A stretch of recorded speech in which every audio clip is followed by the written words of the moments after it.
koparmışlar. Sustu bir an, şehit gelir. Ana kalbi parçalandı, oldu viran. Şehit gelir. Külektir mi pıçıldayan? Zamandır mı vakti sayan? Yağıştır mı derdi duyan? Eşit dünya, eşit cahan. Şehit gelir.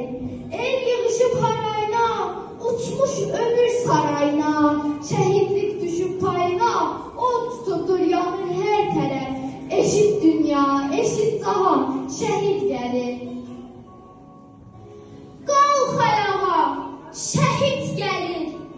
Baş el, başı sağ olanım. Torpağından yaralanan, qan ile sağlanım. Aç qoynunu, bas bağrını, şehit gelir.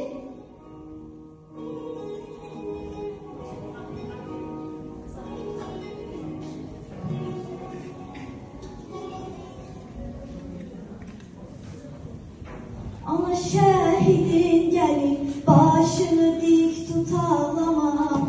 Qara giyin yasını tut, ürəyini çox dağlama. Balan yardan ayrı düşüb, balasından ayrı düşüb. Qan içindən əzab çəkib, onu bərk-bərk qucaqlama. Evinin çırağı sönüb, ümidin həsrətən ölüb. Gözlerin yaşla dolu, kurbanın oğlum ağlama.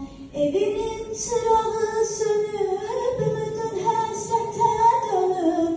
Gözlerin yaşla dolu, kurbanın oğlum ağlama. N'olar ana, can ağlama.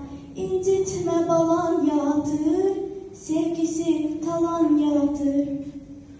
Ana şehitler ölmeyir, yeri her an qəlbimizdə.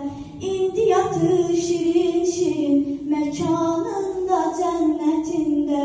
Ruhu göylərdən baxır, gözümüzdən qan yaş axır. Balası